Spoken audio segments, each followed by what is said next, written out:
Good morning बच्चों, stay your home. अब आपकी पढ़ाई नहीं रुकेगी।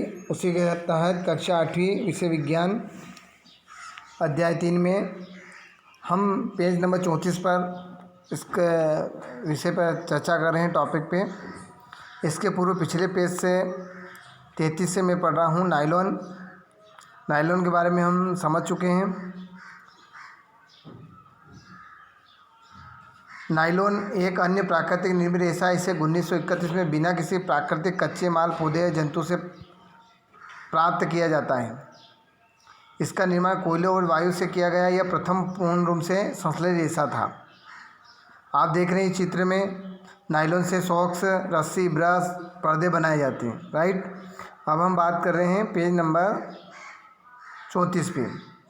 चट्टानों पर चढ़ने हेतु रस्सों के निर्माण में भी किया जाता है। क्या नायलॉन का प्रयोग चट्टानों पर चढ़ने के लिए किया जाता है? तो आप इस चित्र में देख रहे हैं, निश्चित रूप से किया जाता है। एक नायलॉन का तार इस्पात के तार से अधिक प्रबल होता है। जो नायलॉन का तार होता है वो इस्पात के तार से अधिक मजबूत होता है। आइए हम जानें। देखिए आप चित्र में नायलॉन रेशे का उपयोग करते हुए क्रियाकलाप 3.1 के बारे में हम बात करते हैं। एक क्लेम युक्त लोहे का स्टैंड लीजिए। लगभग 60 सेंटीमीटर लंबा एक सूती धागा लेना है। इसे क्लैंप से बांध दीजिए जिससे ये स्वतंत्र रूप से लटक जाए, जैसा चित्र 3.5 में प्रदर्शित है। मुक्त सिरे पर आप देख रहे हैं इस चित्र में एक लोहे के स्टैंड पर क्लैंप से लटकता हुआ एक धागा है। देख रहे हैं आप चित्र में एक हुक लगा पलड़ा बांध दीजिए। इस चित्र में आप देखिए हुक लगा एक पलड़ा बांध दिया गया है जिसमें बाट रखे जा सकते हैं। देखिए आप इसमें बीच में बाट रख सकते हैं हम। पलड़े में एक एक करके बाट तब तक रखते चलना है तब तक कि धागा टूट ना जाए। धागे को तोड़ने हेतु आवश्यक कुल भार को लिख लीजिए। अब हम जो उस पर बाट रखते हैं, जो वेट बढ़ता है, वजन बढ़ता है, तो हमें कापी में भी यहाँ पे नोट करते जाना है कि हम उस पर कितना वजन रख रहे हैं।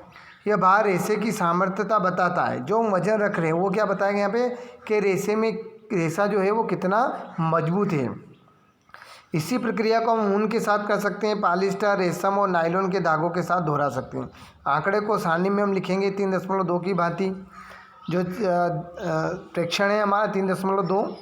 कपास, तो धागों को तोड़ने तो आवश्यक कुल भार। अब कपास जो धागा था उसको कितना वजन उस पर हम रखते हैं ताकि वो कपास टूट जाता है, तो वो उससे मजबूती उसका हम यहाँ पे देख सकते हैं। इसी प्रकार ऊन, रेशम, नायलॉन का हम यहाँ पे प्रयोग करके देखते हैं।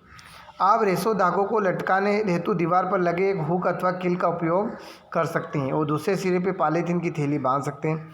और बाटों के स्थान पर आप एक ही आकार वाले कांच की गोलियां या घुटी काँव का उपयोग कर सकते हैं। सावधानी रखें, ध्यान रहे कि सभी धागे एक ही लंबाई एवं लगभग एक ही मोटाई के होने चाहिए। अब यहाँ हमें यहाँ हमें ये ध्यान रखना है, केयर रखना है कि जो धागा है वो समान लंबाई का होना चाहिए और समान मोटाई का होना चाहिए। सी में हम देखते हैं पॉलिएस्टर और एक्रेलिक क्या होता है। पॉलिएस्टर एक अन्य संश्लेषित रेशा है। इस रेशे से बने कपड़े में आसानी से सिलवटें नहीं पड़ते, जिसे हम गाँव की भाषा में बोलते हैं सल नहीं पड़ते। यह सपाट रहता है और सरलतापूर्वक घुल जाता है, अतः यह वस्त्र सामग्री हेतु पर्याप्त उपयोगी पदार्थ है। आपने लोगों को सुंदर पॉलिएस्टर कमीज़ें और अन्य परिधान पहने अवश्य देखा होगा।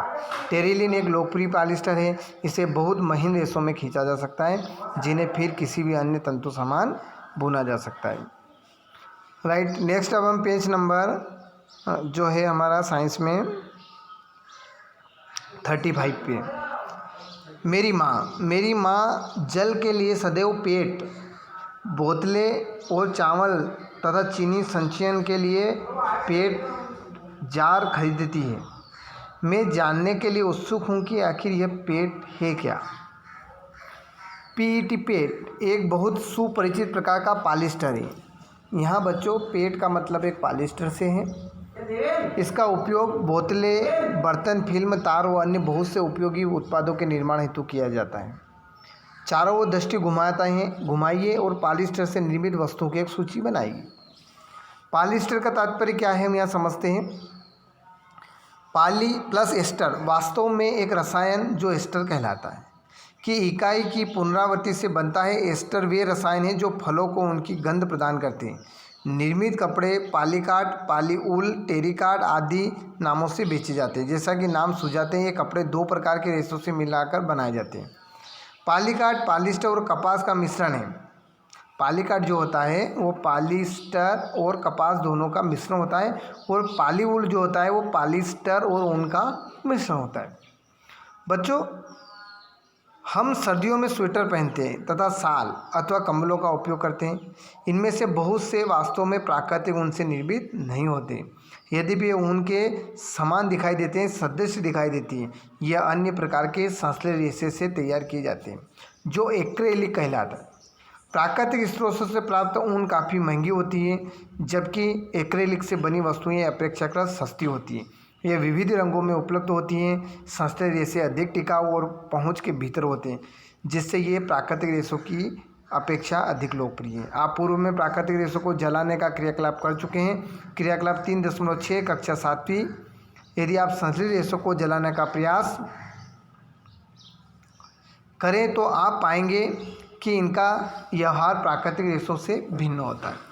जब हम इसको जलाते हैं तो इनका जो गुण होता है वो प्राकृतिक रेशों से भिन्न होता है कृत्रिम रेशों का। आप यह भी पाएंगे कि संश्लेषित रेशे गर्म करने पर पिघल जाते हैं। जो रेशे संश्लेषित होते हैं वो गर्म करने पे पिघल जाते हैं। यह वास्तव में संश्लेषित रेशों का एक हानिकारक गुण होता है। यदि वस्त्रों में आग लग जाती है तो यह बहुत आपत्तिजनक हो सकता है। कपड़ा पिघल जाता है और पहनने वाले व्यक्ति के सही से चिपक जाता है। अतः हमें प्रयोगशाला अथवा रसोई घर में कार्य करते समय संश्लेषित वस्त्र नहीं पहनने चाहिए। बच्चों, हमें हमेशा ध्यान रखना चाहिए कि जब रसोई घर या प्रयोगशाला में हम जब प्रयोग करते हैं, रसोई में खाना बनाते हैं, तो इस प्रकार के संश्लेषित रेशे से बने हुए वस्त्रों का प्रयोग नहीं करना चाहिए। अब मैं समझी कि मेरी माँ रसोई में काम करते समय पॉलीएस्टर से बने वस्त्र क्यों नहीं पहनती, राइट। सभी संश्लेषित रेशे पेट्रोलियम मूल के कच्चे माल जो पेट्रो रसायन कहलाते हैं वे से विविध प्रक्रियाओं द्वारा तैयार किए जाते हैं।